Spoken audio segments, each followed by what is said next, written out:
Hello, and welcome to Rethinking Our History, where we seek to shed a light on events that have been forgotten and covered up, and to make us all question how much do we really know about our history? I'm Felicia. And I'm Ian, and we are here to reveal all the sordid details of history that have been swept under the rug.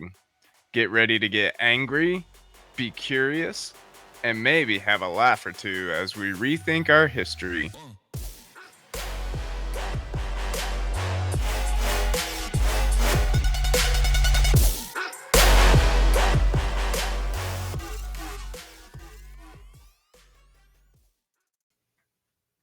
Hello, friends. Hey guys. Thanks for joining us for another lesson, week 13. Wow, 13. Lucky Lucky number number. 13. Let's get this out of the way real quick. If you found us here and are a fan of the paranormal, give our flagship show, The Paranormal Lovers, a try. We have almost 100 episodes about everything from hauntings to cults and alien abductions, including an episode where we interview two abductees, if that's your kind of thing. If you Yeah. would be so kind, please give us a like and follow on social media, Facebook, TikTok, Instagram, and now Blue Sky. Search for The Paranormal Lovers in the search bar, give us a follow, and please share with your friends. Know someone who prefers video? We are also on YouTube. We can be found by searching for our name in the search bar there as well. If you would like to help support the making of this show, we have a merch store and a Patreon. Over at theparanormallovers.threadless.com, we have new designs for the holiday season, as well as a few after election designs as well. And don't forget the two designs we have up for hurricane relief. Again, this will be a long, ongoing process to recover in this region, and we need all the help we can get. They just now got water in Asheville. Just Like, like a couple of whew, days ago, finally said they have potable water, but it's yeah, what, month and a half? it was Can like you 50 guys days. imagine what, like a month and a half? Yeah, it was like 50 days or something. That's But people nuts. are still sticking to bottled water when it comes to like eating and drinking because Yep. of our infrastructure system in Asheville is not great. And any of the pipes before 1988, there's a very high risk of them leaching lead. Yeah. So all the proceeds from these two designs will go directly to local relief organizations like Beloved Asheville. Over at patreon.com/the paranormal lovers, we have one $5 tier. There you get early access to unedited videos of both shows, as well as two stickers per month. One will be from our shop and one handmade by Ian. And you may also get random extra surprise from time to time because I got that cricket. Yeah. And that's fun. And I haven't done anything with it. And I need to do something with it. I She mean, I've does. done stuff with it. I just haven't done anything in a while. Like since the last bottle I made for Patty. We were thinking about tie-dye shirts. That'd be groovy. Yeah, I got some glow in the dark iron on stuff. That'd be cool. Tie dye with glow in the dark. That'd be awesome. And finally, if you have a personal story, be it true crime, paranormal, or historical, you have a topic request, or you just want to fight about our super liberal views, email us at theparanormallovers@yahoo.com. Okay. If you remember last week. Yeah, unfortunately. We went through the early life and military career of Andrew Jackson. If you haven't heard it yet, please go back and listen to that one and then come back because, like, guy's a straight up bully. He is a bully, but let's remember hurt people hurt people. But this is true. He got bullied justify and then became a bully. That doesn't justify assholiness. No. It doesn't condone violence. No. Well, see, I'm one of those people that I do condone violence in some instances. So whew. When we ended last week, Jackson had just left the Senate over not winning the presidential election of 1824. Holy shit. 1824. 200 years ago. 120 years ago? 1824? That's 200 years ago. Yes, it is. Sorry. I was thinking thousands for some damn reason. My brain's 2,000 years ago. Yep. In the holy prehistoric times. Before Jesus. He and his supporters felt that it had been a corrupted election due to the deciding voter got a cabinet appointment after the fact, which, like, duh. This is why I'm not surprised that Trump won the election. I understand how the system works, and it ain't for us. And in that year, it wasn't for Jackson either. Remember, this was a 5 candidate race with Jackson running against William Crawford, John Quincy Adams, Henry Clay, and John C. Calhoun, all of whom were Democratic Republicans, as the Federalist Party had fallen apart about this time. So we are in a one party system in 1824. In the general election, Jackson won 42% of the popular vote and 99 votes for the Electoral College. But there needed to be 131 votes for a candidate to win the Electoral College. When no single candidate gets enough votes from the House of Representatives, oh, wait. When no single candidate gets enough votes, the House of Representatives holds a contingent election, which I was like, huh? Right. From Wikipedia, quote, a contingent election is used to elect the president or vice president if no candidate receives a majority of the whole number of electors appointed. A presidential contingent election is decided by a special vote of the U.S. House of Representatives, while a vice presidential contingent election is decided by a vote of the U.S. Senate. During a contingent election in the House, each state delegation votes in block to choose the president instead of representatives voting individually. Senators, by contrast, cast votes individually for the VP. End quote. So, yeah, they were like, oh shit, nobody got the electoral vote. Send it to the House of Representatives. They have to vote. I feel like, yeah, each state must cast a vote for the president versus where the senators cast individual votes for the vice president. Right. This election can only be between the top 3 candidates, so Clay was removed from consideration. Clay was the current Speaker of the House and was not a fan of Jackson, so he threw his vote behind Adams. After his wins, Adams made Clay his Secretary of State. Ta-da. That's how the shit works, folks.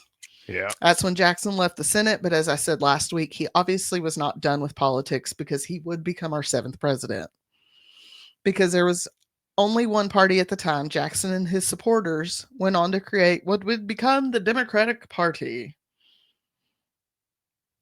Y'all heard that? Andrew Jackson created the Democratic Party. Gotcha. The most racist motherfucker in the world. Yeah.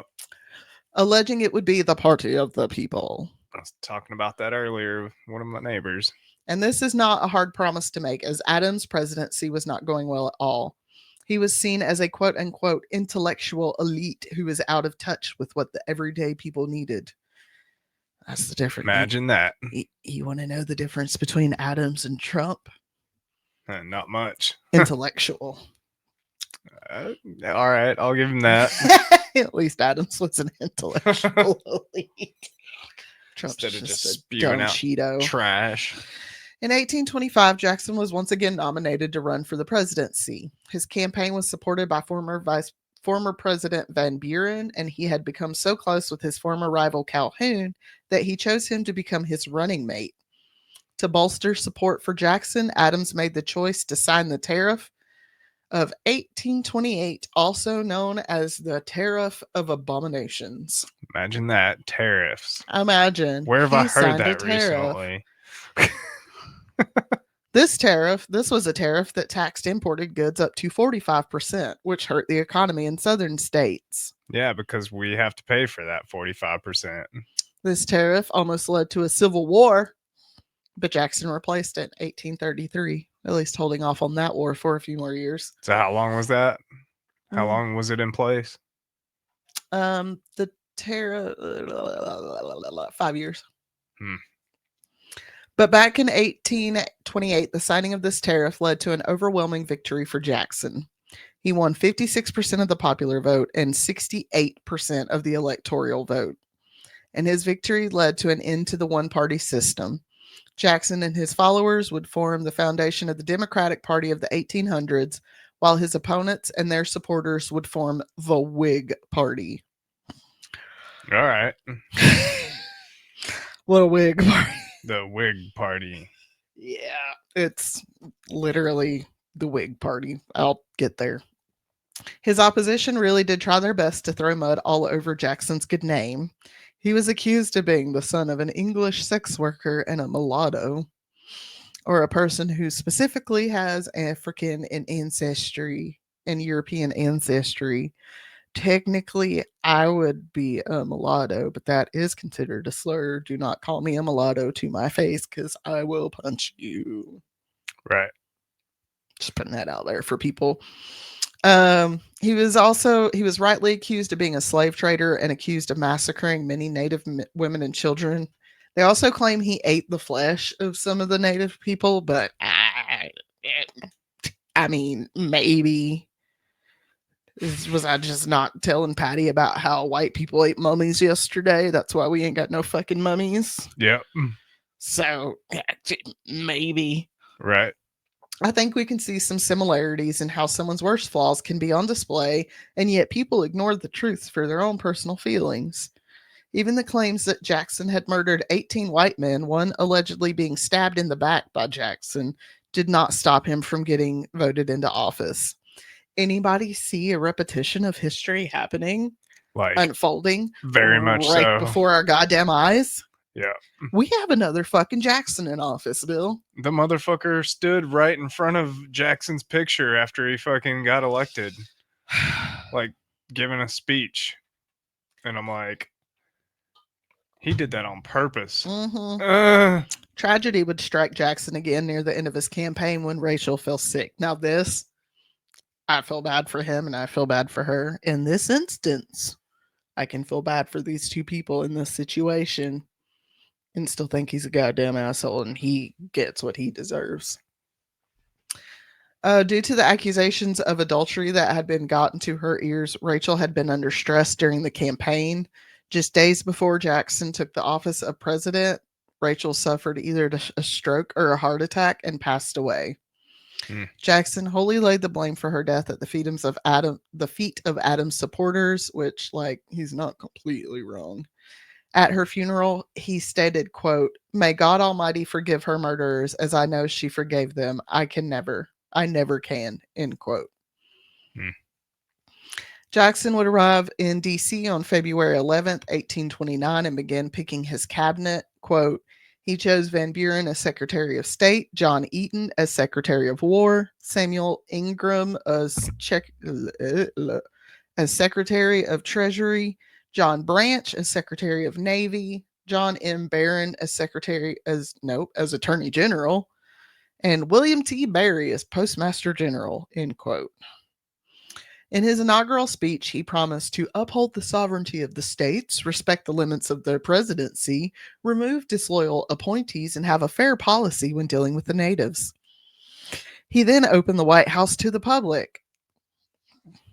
He opened the doors and said, "Come on in, y'all. Let's have a shindig." Imagine what the fuck that place looked like the next day. Like February 12th, 1829, when the workers showed up to clean. They were like, "There's damage to the furnishings." No shit, Sherlock. As soon as he got into office, he began investigations into all executive departments. Jackson felt that Adams had been corrupt, and his theory was somewhat validated after an investigation found $280,000 missing from the Treasury, a value today of over $9.5 million. Wow. Where the fuck did I go? Where the fuck did I go? Who knows? The investigation also led to a $1 million decrease in funds to the U.S. Navy, a value of almost $34 million today.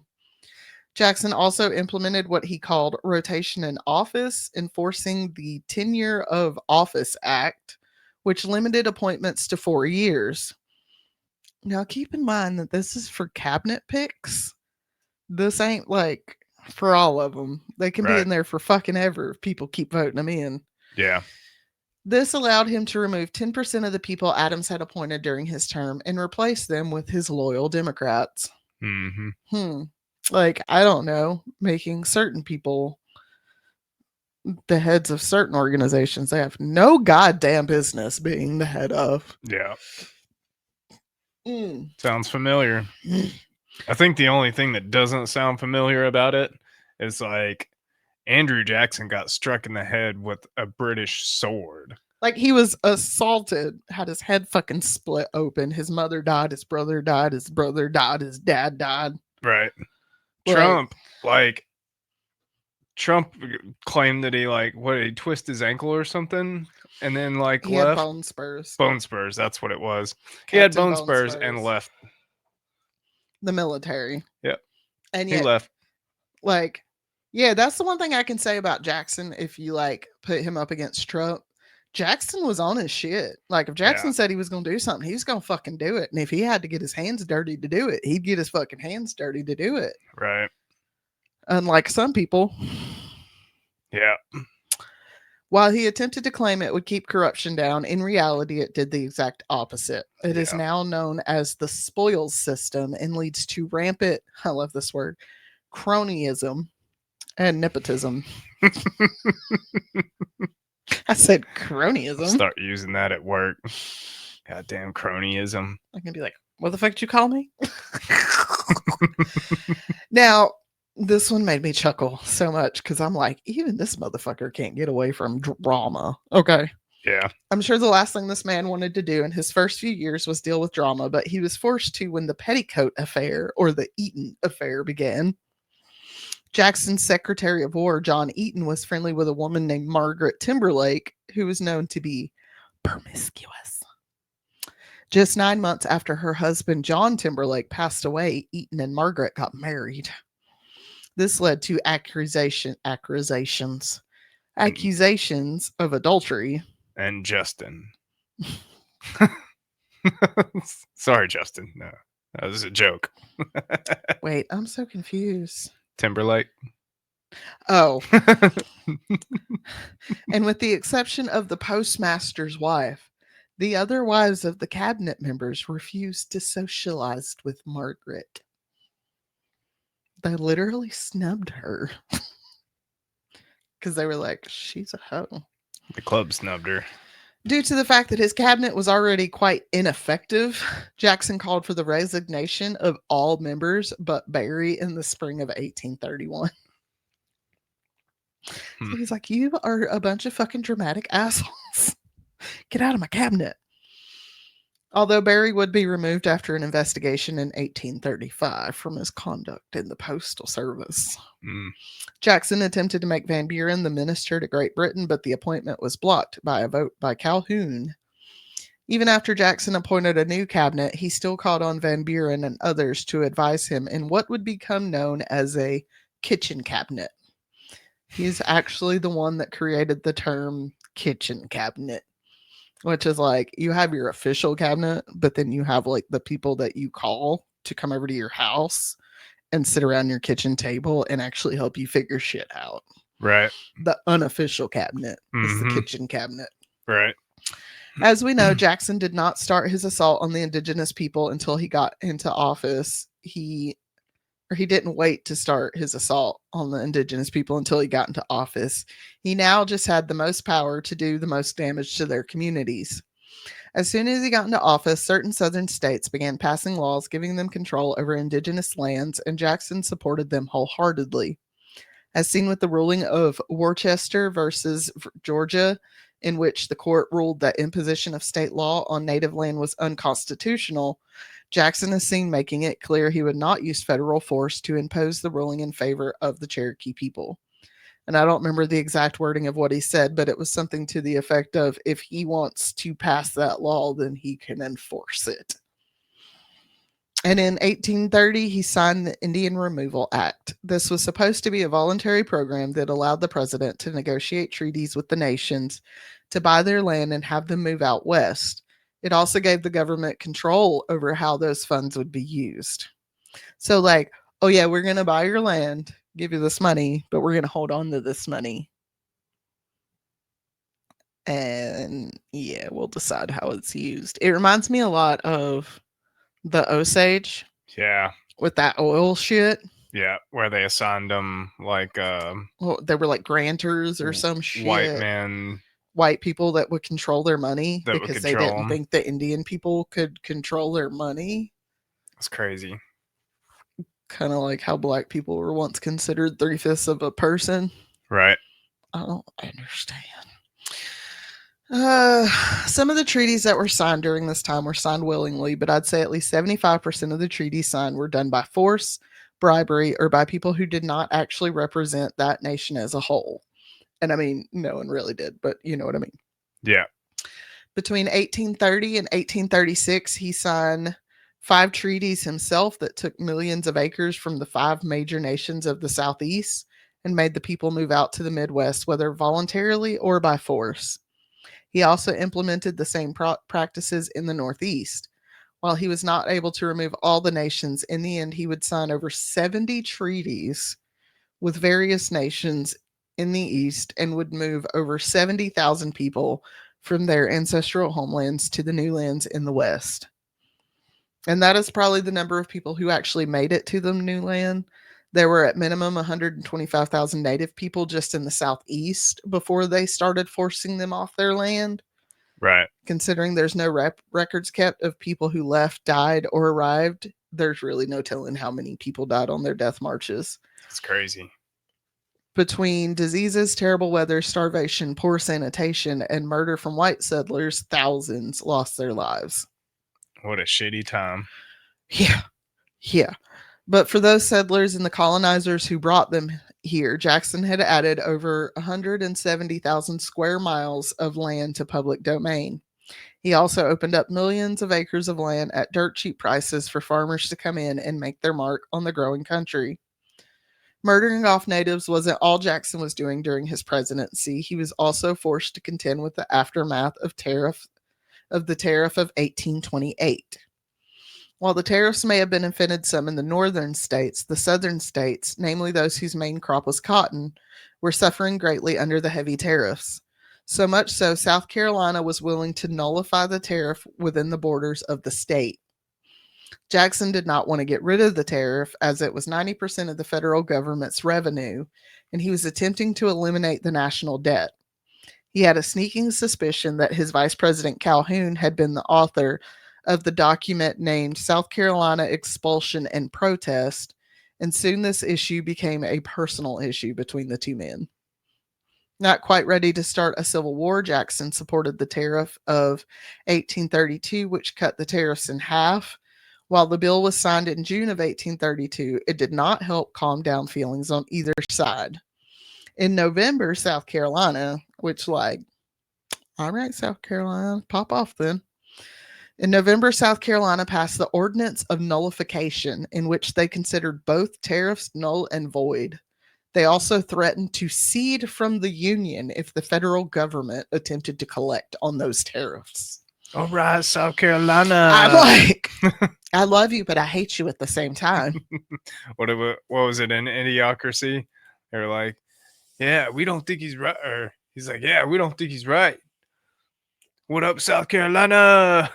I don't know. I've seen that movie once, and it was 10 years ago when we first got together. South Carolina Senate in that movie was rowdy. Let's just say that.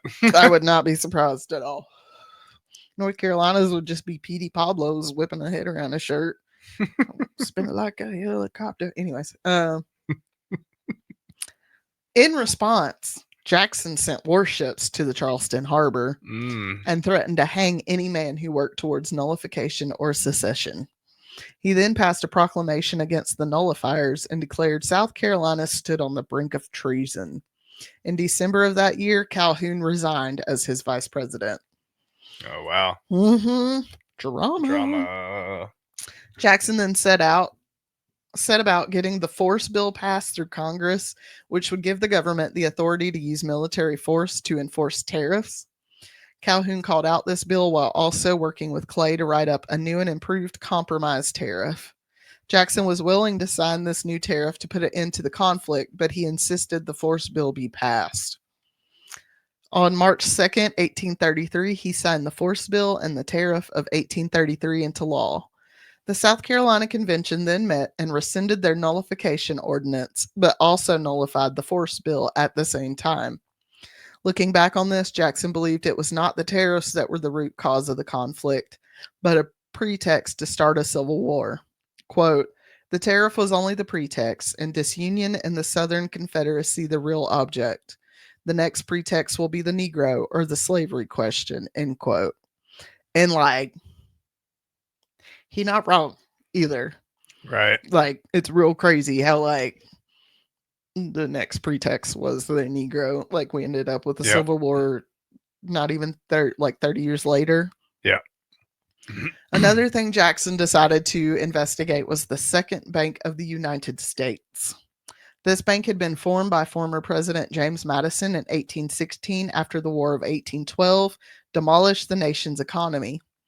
Nicholas Biddy had been appointed president of the bank by Monroe, and Jackson was not a fan. In fact, he was not a fan of the bank at all. He saw it as a separate and fourth branch of the government that was controlled by quote unquote elitist and did not trust that the bank had the interest of the American people at heart. Jackson and his supporters questioned the soundness of the institution and began claiming that the bank was giving preference to merchants and speculators over farmers and artisans, and that they used their funds to bribe people in their favor, which, like, yeah, that's what they do. On the surface, it seemed that Jackson and the bank may be able to come to a compromise, but behind closed doors, Jackson wanted the bank gone. And while Jackson made a proclamation that he would leave the fate of the bank up to the people, his hand was forced when Biddy decided to seek renewal of the bank 2 years early. This put Jackson between a rock and a hard place as the 1832 election was drawing close. If he voted against the renewal, it was thought he would lose the support of bank supporters in Pennsylvania, but if he voted for it, he would lose the support of his anti bank supporters. On July 10th, 1832, when the recharter bill that had passed and landed on his desk, Jackson made the decision to veto the bill, stating that the country should not bow to the rich over the desires of the majority. This would be the act he went into his campaign for the 1832 election with. Hmm. I'm going to take a sip of water. My mouth is dry. And I really hate that we have to credit so many historical events and shit to Jackson. Yeah. He did so many first or was like involved in so many first in history that I'm like, I hate that your name's tied to any of this, you fucking asshole. Right. I'm telling you, y'all need to go listen to that dark history because There's a lot to all of it, huh? I just like the way Bailey tells it. Yeah. She has a whole team of writers. I do not. Right. But this election would also mark a historical era in elections in this country. In December of 1831, the Republican Party held their first national convention, at which they nominated Clay, who is now in Kentucky, and John Sargent of Pennsylvania as their presidential and VP picks. The Democratic Party held their first national convention in 1832, in which they nominated Van Buren to be Jackson's running mate. There is also a third party that backed neither candidate, as they were both Freemasons. The Anti-Mason Party nominated William Ritt of Maryland and Amos L. Maker of Pennsylvania, which I'm like, just straight up the Anti-Mason Party. They have no other platform. They just didn't fucking like Freemasons at all. All right. Clay was hoping that a few things would stifle Jackson's election. He was hoping that the veto would take support in the Northeast, but in reality, they supported him for his desire to keep a strong tariff in place. It was hoped that the Indian Removal Act would see Jackson lose support, but in reality, he had opened up millions, if not billions, of acres of land. Why the fuck would people be mad about that? Yeah. The people that could vote, anyways, aka the white men. Right. That was also the thing that people appreciated about Jackson and got him more votes was that before you had to be like a white man with money or some kind of influential white man to be able to vote. He opened it up so all white men could vote. Right. There was also a road bill that got vetoed by Jackson that Clay was hoping would affect Jackson's support, but there was no effect on the election. Fun fact, during this election, Jackson got the name Jackass during the campaign, and he liked it so much he used the symbol of a donkey for a while, which is where we get the Democratic Party symbols. Right. It's a donkey, a jackass, because people used to call Jefferson a jackass, and that's why we have a donkey. Y'all. In the end, Jackson won with 55% of the popular vote and 219 electoral votes, and he was right back at fighting the second bank. He signed an executive order in 1833 that stopped Treasury receipts from being deposited in the bank. Jackson had to replace the Secretary of Treasury twice before he found somebody that would actually implement his policy. Huh. He was like, no, quit sending money to that bank. And they were like, no. And he was like, you're fired. Don't send money to that bank. And they were like, no. And he's like, you're fired. He said, don't send money to that bank. And they were like, all right, I guess. God dang, sir. Due to the loss of revenue from the Treasury, the bank contracted its credit. And I'm not 100% sure what that means, but I feel like they were forcing people to make substantial payments on their credit because they weren't getting money from the government anymore. Right. I kind of think that's what that means. I'm not a CPA banker person. I don't know. Tiffany, you listening? She's taking CPA classes. Is that what that means? Please tell me if that's what that means. This led to a small recession as Biddy hoped it would, but the economy, actually, it was not a small recession. It was actually a really bad recession that led into a depression, but it only lasted like 4 or 5 years or something. Right. But this was when the Whig Party really stepped onto the scene. They named their party after the Whigs in Britain that opposed the Parliament. They called Jackson King Andrew I due to his expansion of executive power. In March of 1834, Jackson was censured by the Senate for taking power from the Treasury Department when that was the responsibility of Congress. However, they did not recharter the bank, and by 1836, the second bank held no federal reserves. These reserves were moved to pet banks, state banks that were picked due to their loyalty to the administration. This also changed how money was invested. Previously, it had been heavily invested in trade, both interregional and international, but after it became more common to see investments in land. This is why so many fucking banks own so much god dang land. Right.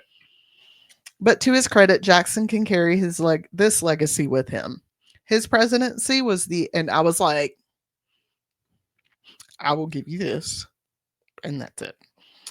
His presidency is the only time in history of this country that the U.S. debt has been completely paid off. Huh. The only president to have our debt completely wiped clean. I thought Clinton did it. No. Pretty sure he did. No. All right. No. I don't think so. I'm going to double check. This was done through tariffs, careful management of the federal budget, and the sale of over 63 million acres of public land. Let's see.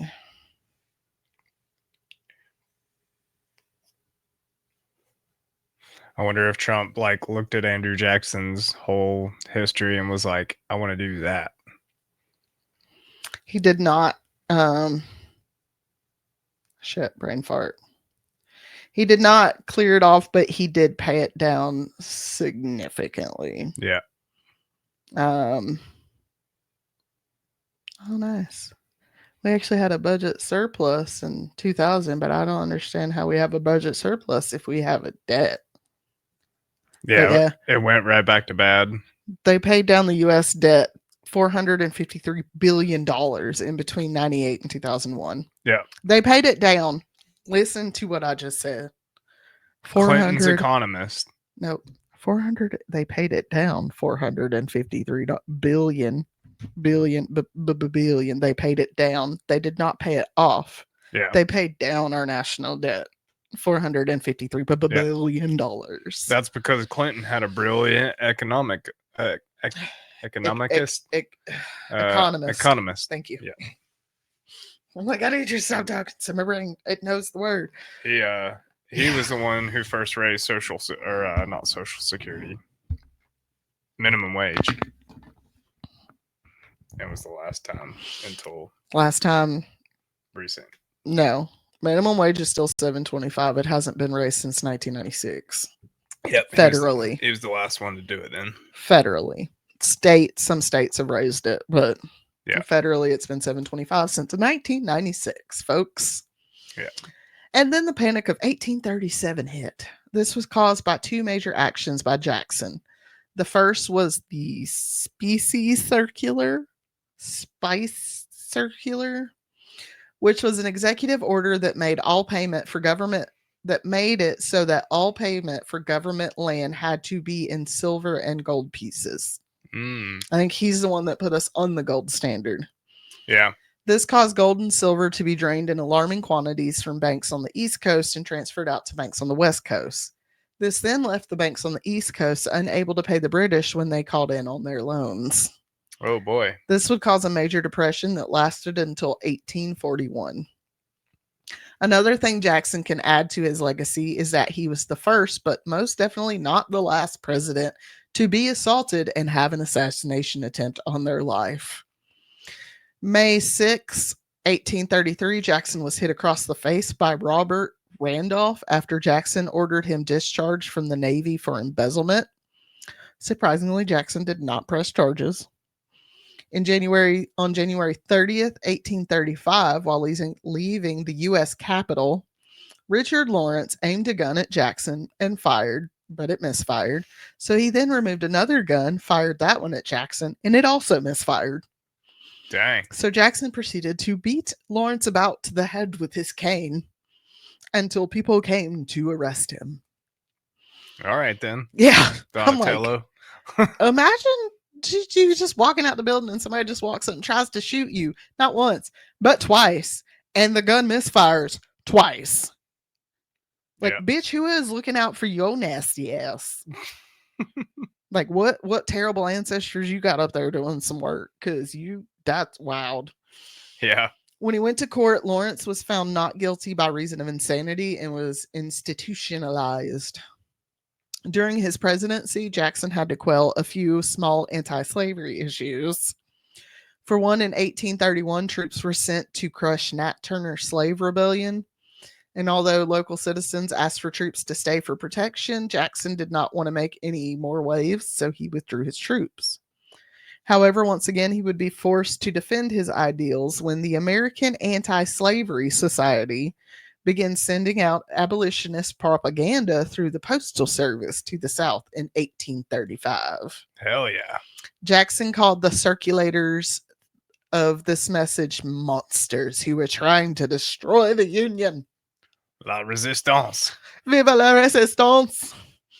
This led to riots in Charleston. Pro slavery supporters also began demanding the Postal Service stop sending out the materials.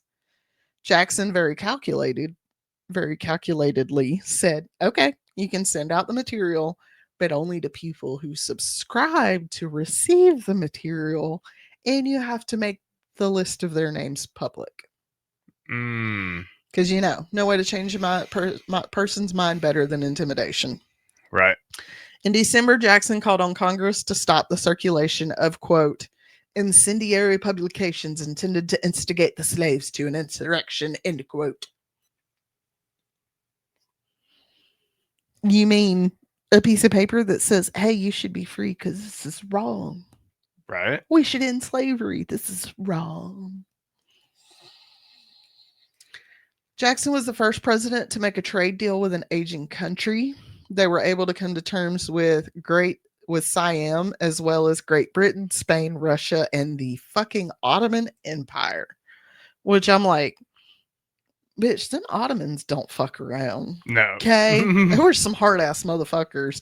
For Jackson to be able to make a deal with them, I'm like, it's slightly impressive. I hate that you were able to do so much amazing shit, but you did it all for the wrong motherfucking reasons. Right. Like, he could have been one of the greatest fucking people in the world, but he had to be like a racist asshole. Right. He also went after Denmark, Portugal, Spain, and France for compensation for spoils they had taken from the U.S. during the Napoleonic Wars. He was able to get agreements from Denmark, Portugal, and Spain, but France did not want to pay a previously agreed upon indemnity. This led to a measuring of dicks, with Jackson telling Congress to arm for defense, and France putting its Caribbean fleet, quote, in a wartime footing, end quote.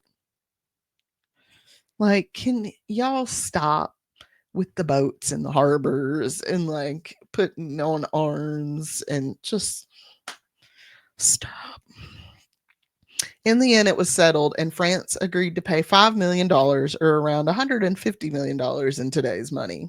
And I think that what that is like they would capture boats and people take prisoners of war and stuff, and they Hmm. were like paying the country back for that stuff they took, which like you can't pay people for people, but that's what they did back then. Right. After the end of the Mexican War of Independence in 1821, many people began moving to Texas, which was a territory in the new nation. Jackson attempted to buy the territory from Mexico in 1829, but they were not interested in sailing. In 1830, the Texas Revolution kicked off, and Jackson secretly supported the settlers against the federal Mexican government. Mm. In April of 1836, they defeated the Mexican military and declared the area the independent country, the Republic of Texas.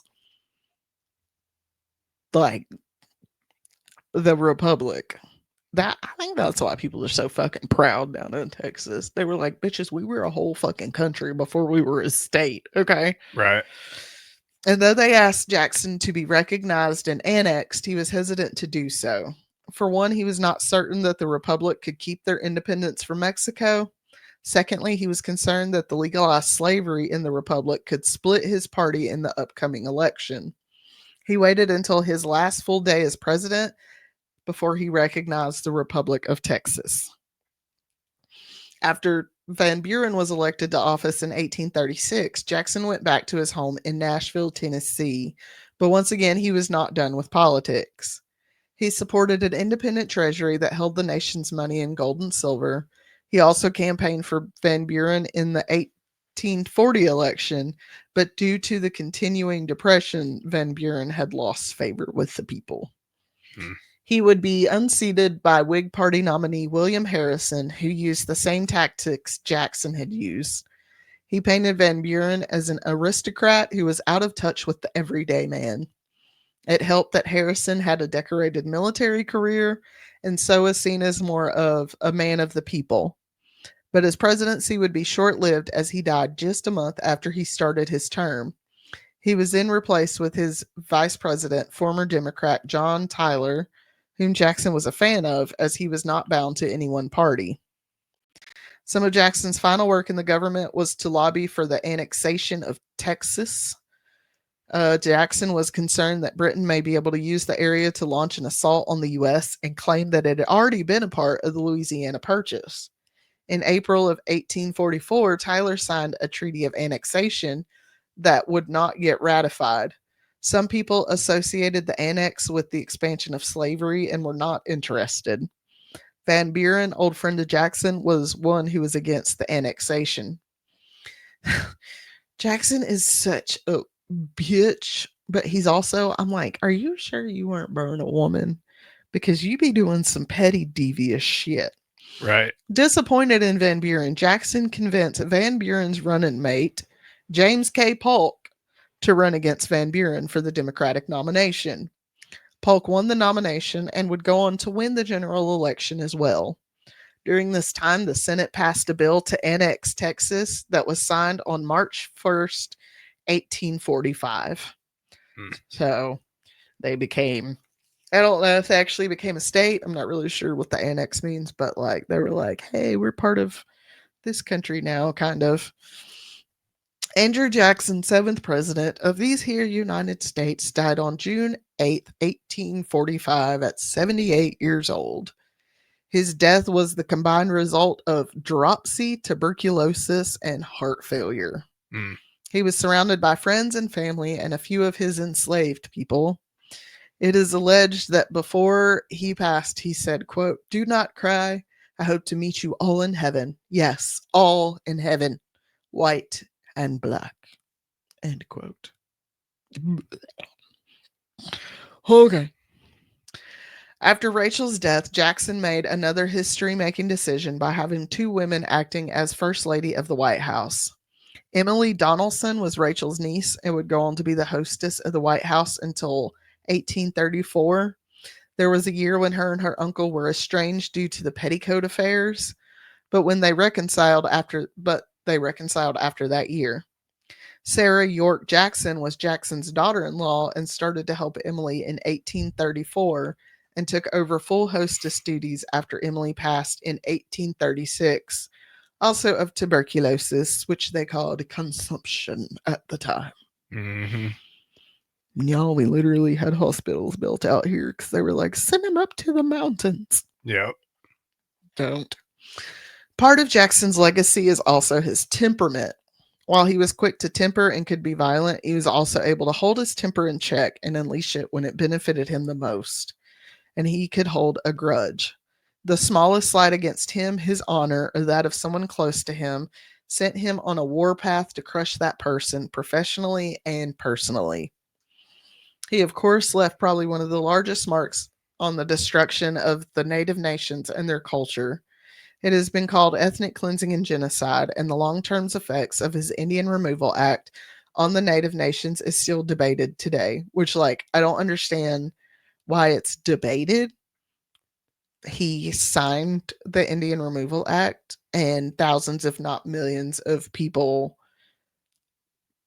who were here long before colonizers showed up were forced off their lands and died. Yeah. That's a fact. Right. Get your feelings out of it. That's a fact. Yeah. And it should be no surprise to any of us that his life has been used by many presidents, past and present. Abraham Lincoln referred to him when he spoke of his challenges. Roosevelt used his image to redefine the Democratic Party as one for the everyday man. And Trump also used Jackson, though trying to claim that he would also be an everyday man's president. Yeah. One who would not give him a glowing review would be Obama. In 2016, it was announced that Jackson would be removed off the $20 bill and replaced with a portrait of Harriet Tubman. This That'd plan been was awesome. this plan was put on hold during Trump's presidency, but was restarted under the Biden administration in 2021. And I have no idea what happened after that. And it's another one of those when I didn't finish my damn notes. Yeah. That's why there's 17 pages because I didn't finish my notes. But that was pretty much the end of it, anyways. Yeah. So that was the rest of the life of Andrew Fuckface Jackson, who, like, I think he came back reincarnated as a rich man Right. and is doing it all again. Yeah. But now he gets to, like, be calmer. He doesn't actually have to go out and murder people. He has other people to do that for him. You know, I hate when guys like that get their way Mm-hmm. because, like, they're just fucking evil and they do wrong shit. Although, and everybody's like, oh, well, they're such a strong and great man. And I'm like, that's not what being a man's about. Like, No, it's not. And I will no longer argue with people who want to be like, oh, well, sure, they did some bad stuff, no, but that's look at all not this cool. good stuff they did too. And I'm like, there's no good they could have done that will negate the bad that they did in my brain. No. None. None. Yeah, fuck that. It's like the one mom friend that was like, oh, well, he was a great dude. And I was like, man, he was a Nazi. Yeah. Nazi. But, no, but. There's no but. Punch him in the face. Like, yeah, Andrew Jackson did some great fucking stuff. Doesn't mean he wasn't a goddamn asshole Yeah. and a shit stain on this country. Yeah. Like, holy shit. I don't understand why people let guys like that get their way neither. It's like, go with the good guy, not fuckface. Yeah, but the good guy doesn't let you control people. Yeah. The good guy wants you to let people live their lives and be happy Yeah. living their lives and loving who they love and doing what they want to do as long as they're not hurting anybody else. I think that's my whole trouble with the human race in general. Yeah. Yeah. This is why, like, we keep looking at places that we want to live. Because, guys, like, I've been telling this man, I want to move anyways. Like, I don't like living here. Haven't for a really long time. Costs money, which is why we're still living here. And we got a free house. But, you know, we've been looking at countries that we want to move to. And it's like, More of the same. I just want to move. Yeah, it's more of the same. There's racism in every country. There's violence, there's crime, there's going to be shitty laws like that one side doesn't like or the other. And I'm like, at this point, let's just buy an island Yeah. and live out there by ourselves where we don't have to deal with humans and humanities and their stupid rules. Yeah. Because I'm over it. I'm over humanity. Right. I'm over humanity. Oh, sorry. I'm being weird.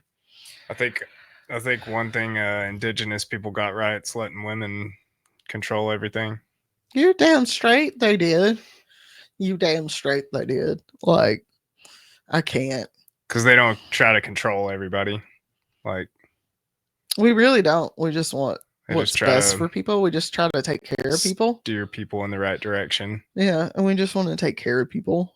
You Yeah. know, that's all it has ever been. And I think when it comes to like politics and stuff, the reason why women are better is because, and this is like no shade at you or any other dads. I know plenty of No, great dads out there. I take no offense because I'm actually one of those guys that don't try to control people. Yeah. Well, and you also know, yeah, like you said, it's not about you, No. but like there's something innate in women to care for people, especially when we have a kid. Yeah. There's that motherly thing where like you want to take care of people, and when you put that in the government, you have Yeah. to want to take care of your people. Yeah, you have to. You have to want to take care of your people when you're in the government. Otherwise, what the fuck are you doing in the government? If it's Yep. just to line your pockets, you're not a good politician. No. Period. Full stop. Like, Yeah. all right. Well, guys, we hope you enjoyed this episode. It's been a doozy. I got a real fun episode coming for you guys next week. I'm gonna Yeah. tell Ian about it after I get off here because I can't wait a whole week to tell him what it's gonna be about because it's great. All right, guys, you know what to do. Like, share, follow, all the good stuff, and we will see you guys next week. Love you guys. Love you. Bye. Bye.